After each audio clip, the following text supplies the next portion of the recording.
This is Jacqui Cooper with both the GBA Talk Show as well as the Blockchain Legal Institute and also Crypto Mom too. So I wear many hats literally, and I want to welcome everyone to this episode. I'm extremely excited to have both of these women here. I've known them for a number of years in a variety of different spaces and ways, and they are experts in their own ways on this topic that we're going to be talking about today.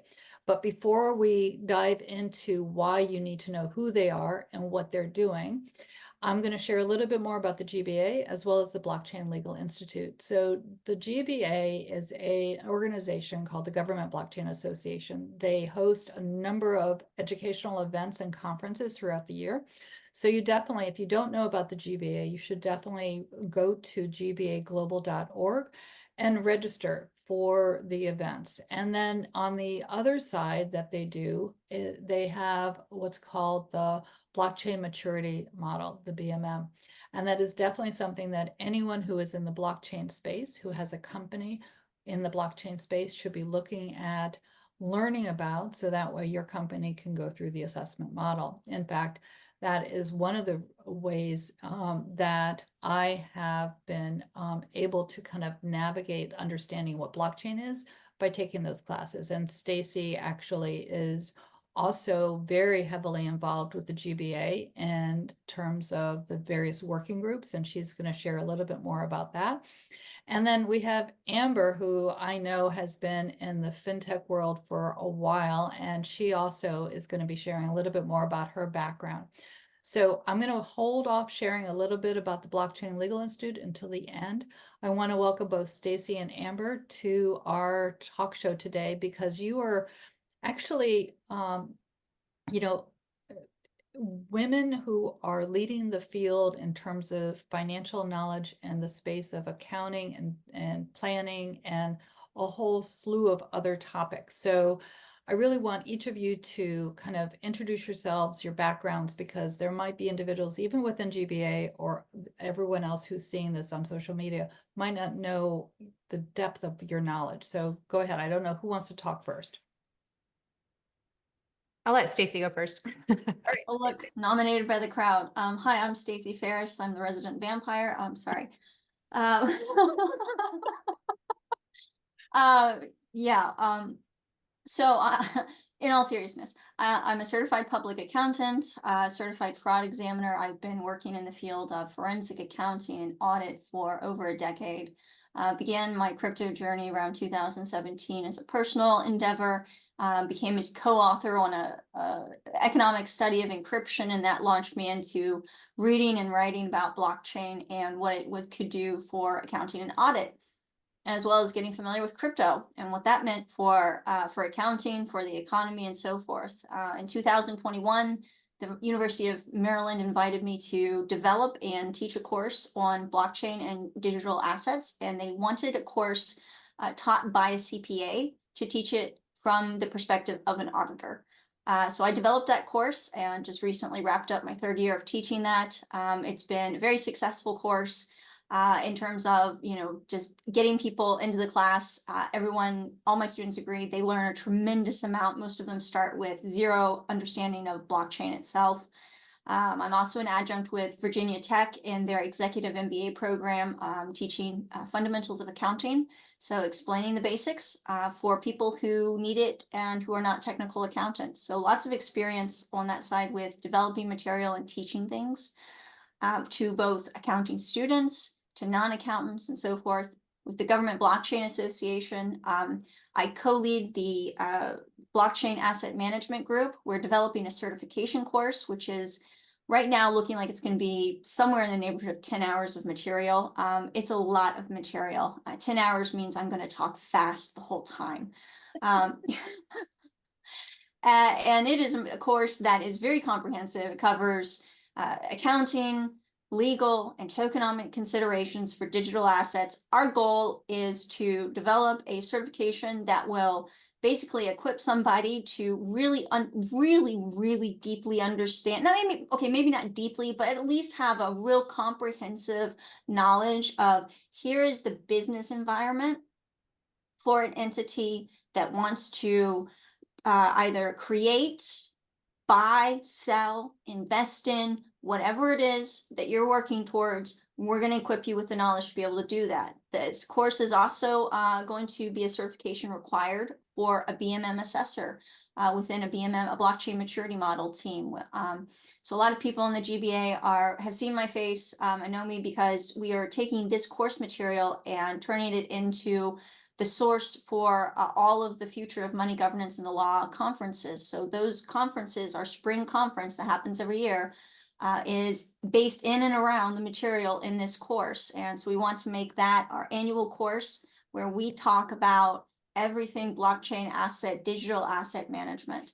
I'm working on the exam questions today, in fact. So if you are taking one of those tests down the road, and you don't like one of the questions, I'm directly responsible for that. Thank you.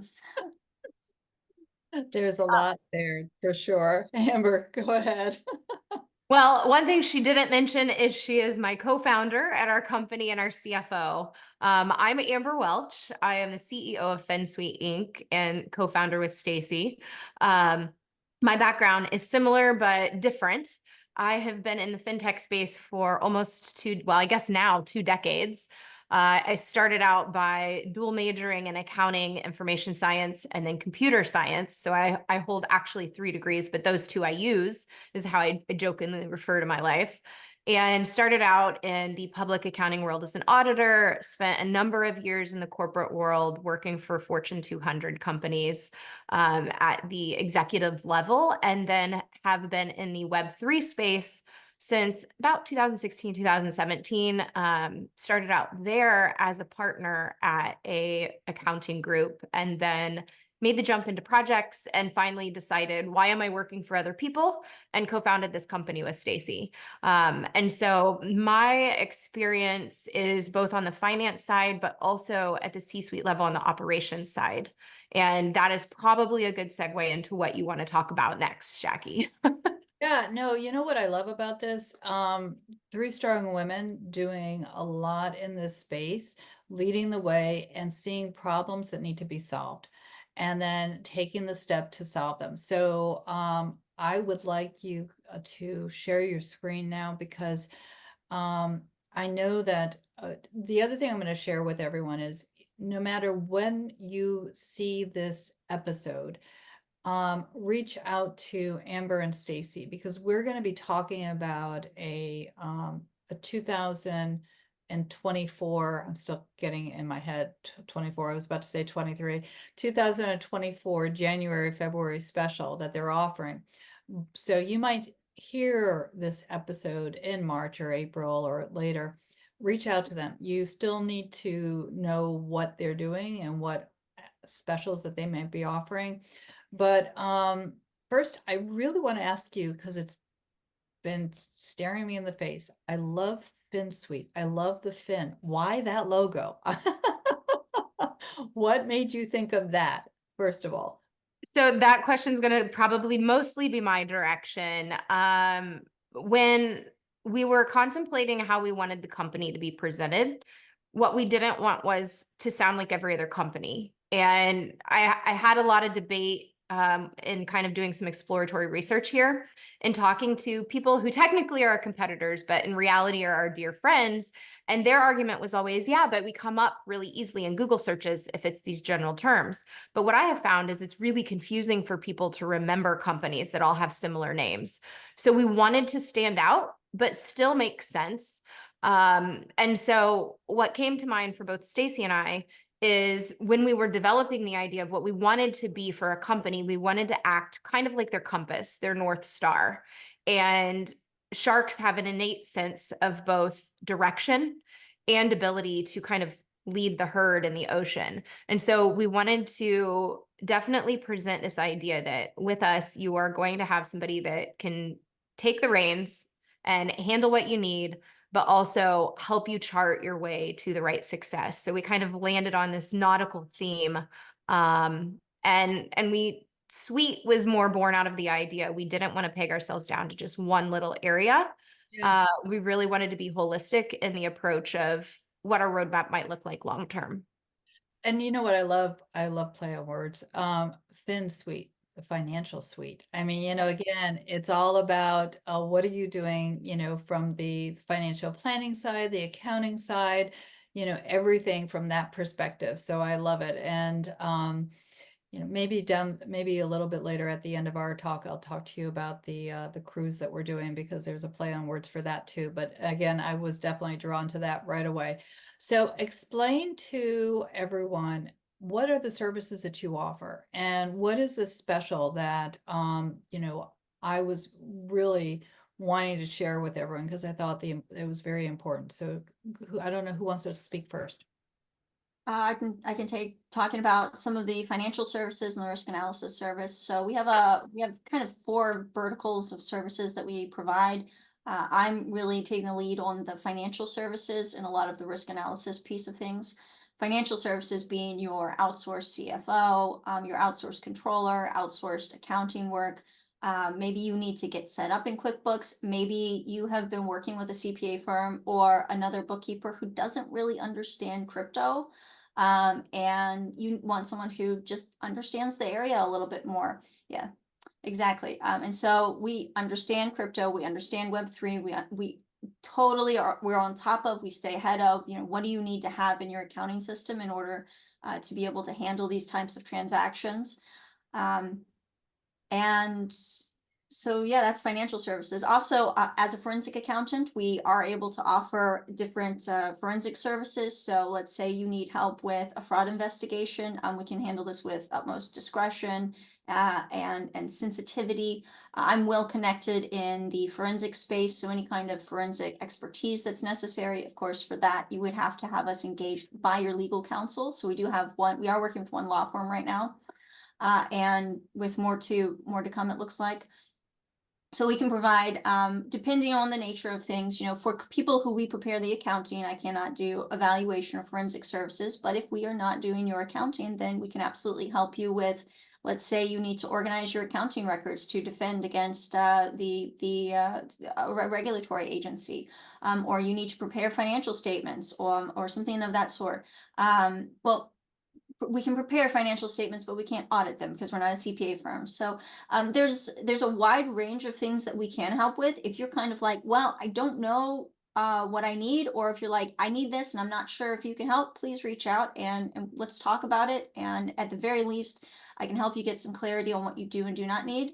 And we can figure out what's going to work the best for you. The risk analysis. Now, this comes out of just seeing over and over again a lot of startups who I like to describe it as they've got great tech or they've got a great idea, and what kills them is some kind of unforeseen accounting or legal issue, or it could be picking the wrong people, having the wrong staffing matrix, not paying attention to your AML KYC compliance. If you're in the banking sector, a lot of crypto entities are in the banking sector. Like it or not, they're going to be considered money transmitters. Maybe you need operational analysis because you feel like, things just aren't running very efficiently. How do we improve that? That's really Amber's area of expertise. Maybe you want to reduce the number of systems you have, or you're trying to figure out what's going to work the best. Maybe you have intellectual property, you're an NFT creator, or you're developing smart contracts, or you're doing something else that's very innovative. And you don't have, as a startup, you don't have 30, 40,000 lying around that you can engage one of these firms at an hourly rate, and then just let them run up a bill. And what do you get at the end? It may or may not be useful. I've worked at a lot of big firms. An engagement that's somewhere between 20 to 40,000 is considered small dollars, and sometimes you don't get the best. You don't really get something that's very useful from the client side, right? So what we were trying to figure out was, how can we get people actionable intelligence that helps them to make these business decisions, by having an expert at their arm to help them identify what are the risks that you need to address now, right? A lot of times as a startup, the leader and the CEO, the visionary, they have their mind like they're out here like 3 or 4 or 5 years in the future, and they're thinking about what their vision is. She's And talking about me directly too. I'm not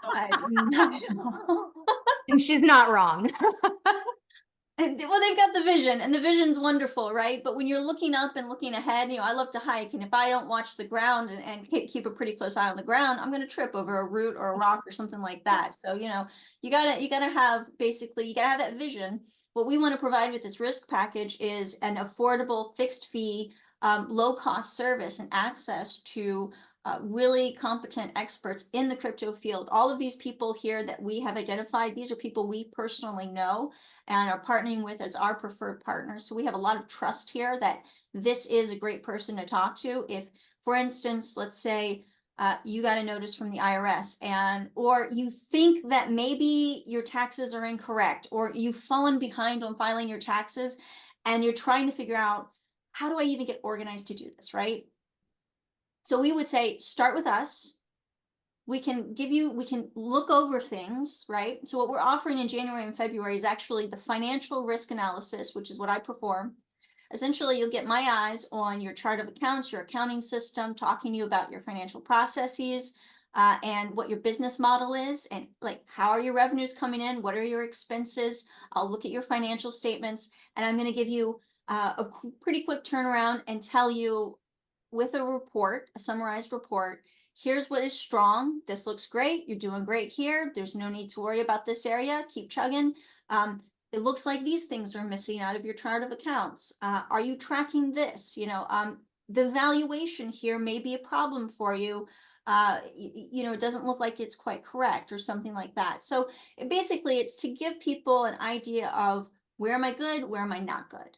And to do it at a really low cost, fixed fee price. So you could pick probably 2 to 3 of these areas, and for under $5,000, you're going to have like really solid, actionable intelligence on, here's where my company is, here's what I need to maybe spend big dollars on, here's what I don't need to worry about. It's that kind of information that's it's missing out there. It's even missing for regular businesses, right? So, maybe one of these days we expand to other non-crypto companies, or maybe not. We like to call it mapping your journey. One, because the idea of choosing your own adventure is trademarked, so we couldn't use that.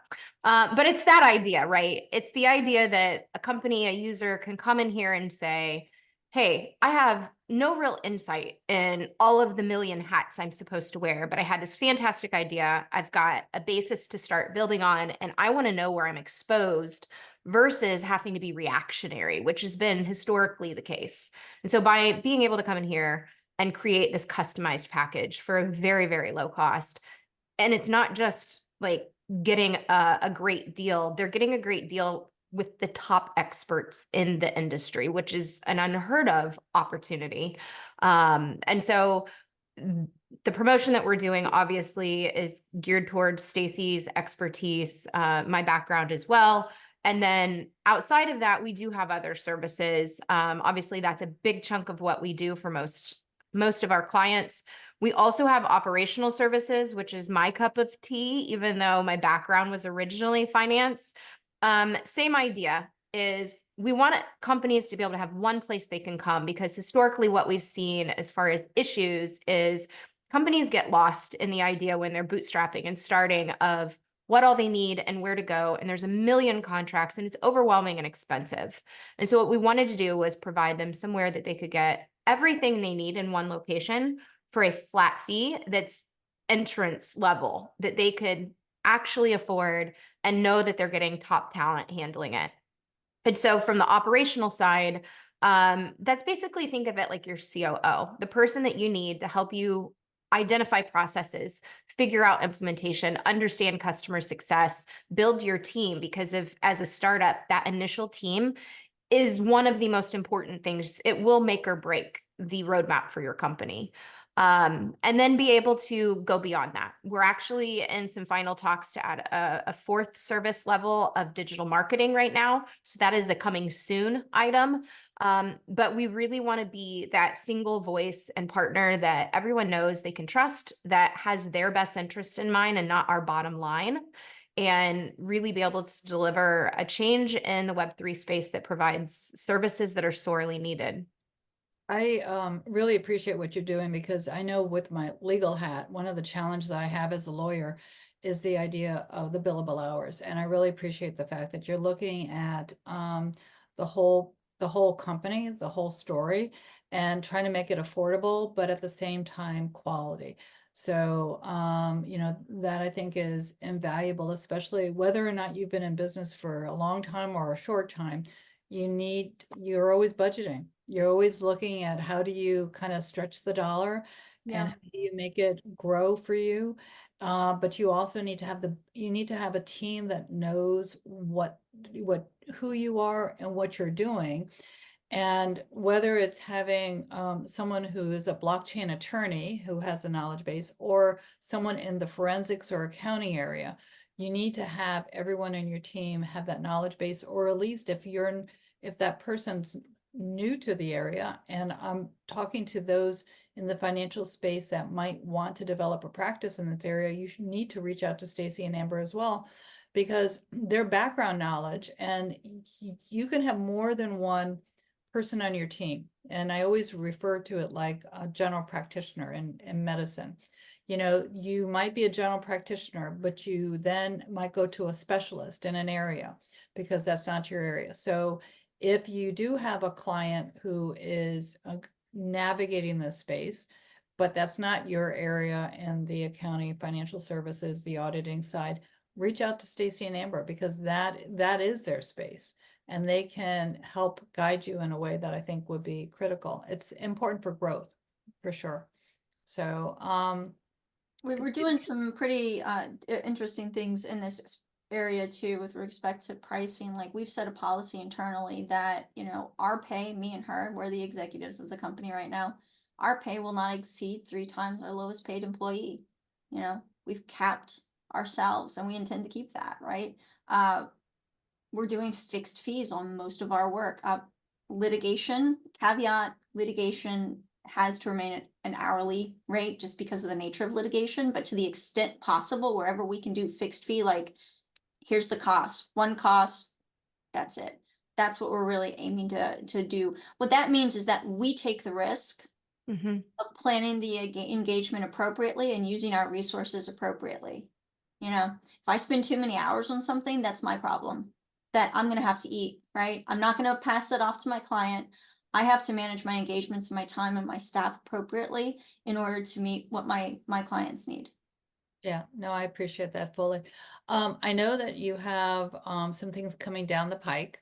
I know that you're, going to be announcing them down the road, but is there any little teaser that you want to share with everyone who's listening? Because again, both of you are brilliant in what you're doing, and I know that what you're about to share is going to be revolutionary. So, what can you share right now? Well, we're really, really excited. We would love nothing more than to scream it from the mountaintops, but we do have to be patient, which for me especially is very difficult. I am not known for that. So Stacey keeps me in my box really well. I don't know about that. As a good friend should. She brings the right level of maturity that I lack sometimes, I think. So what I can say is what we're developing and why we came to the conclusion to develop it is because when we started this company, what we said and the discussions we had over coffee in Denver were basically, what is missing? What are people failing to consider? And where can we do the most good? Because if both of us, just on a very personal level, our whole ethos as humans is for our imprint to be about the good that we do in this world. And so that doesn't always coincide with the normal mindset of corporations and business. And we think that it should and it can. And so when we were building out the idea for the company from the ground up, it was, what things do we want to do different and show people that by doing these, not only will it be successful, it will be more successful because people trust you, people know that your heart is in the right place, and that what you want to do is to help companies that deserve it succeed. And so with the product that we are starting development on now, it will be an actual SaaS offering. So it won't necessarily be the same services type offering as the others. It will work very well hand in hand with some of what we currently offer. But it will change the game in a few different areas way beyond just Web3, that no one has really tackled yet. And it will be something that is needed from more than just the business and customer side of things. So the early discussions we've had with a few trusted individuals have been, from the investor space, from the partner space, both legal and accounting, and from the customer or client space. So it's really thinking about it from a very agnostic, holistic viewpoint of what is missing, what needs to be addressed, and what is really best for the whole ecosystem and these companies to maximize their ability to achieve like the societal positive impact they want. So I know I threw a lot out there, but it is very, very exciting. And like early talks on this are that there is a lot of potential to do a massive amount of good, and that excites us. I'm excited to learn more when you're willing to announce it, publicly. So I know that we're going to have more than one conversation. Any last minute thoughts, Stacey, before we wrap up? As you can see, Amber is really great at the speaking part. She's the visionary. I'm the realist. So That's what makes our company whole. we complement each other very well. It's actually been extraordinarily pleasant experience to be able to work closely with Amber on building this out. We have very complementary personalities in terms of like, where I'm strong. I help to, see, I can't even think of the words for it. Amber, She balances out my rash behavior. Let's not mince words. I am an emotional human. There's nothing wrong with that. Stacey brings balance to me, and I help her think about the big picture and be a little bit of a dreamer because I love to dream. I love that as well. So for just as a quick wrap up, for those that have not had a chance to explore the Blockchain Legal Institute, I definitely welcome you to go to www.bli.tools. And I also want to share that within BLI, besides it being a centralized library of resources and people, we are offering continuing legal education classes, of which some of the members of GBA are actually also offering through BLI, and we're also offering continuing education classes. And so Stacey has agreed that she is going to be looking at offering a class on the BLI Institute's Academy area. And so definitely check that out, because you don't have to be part of the university structure in order to enjoy and learn from her. And this is definitely a class that will help anyone in the profession who would like to take it. So thank you, Stacey, for being on that side of it. And I know that Amber, you are multi-talented as well. And actually, you'll be in one of the books that is about to be published soon. So we'll be announcing that later, but too much. Anyway, for everyone who has signed on here, thank you so much. Remember, always be kind to yourself, be kind to others. That's how I always end all my talk shows. We are also interconnected, all part of one world, and now even more than ever. Have a great day. Talk to you soon, guys. Bye.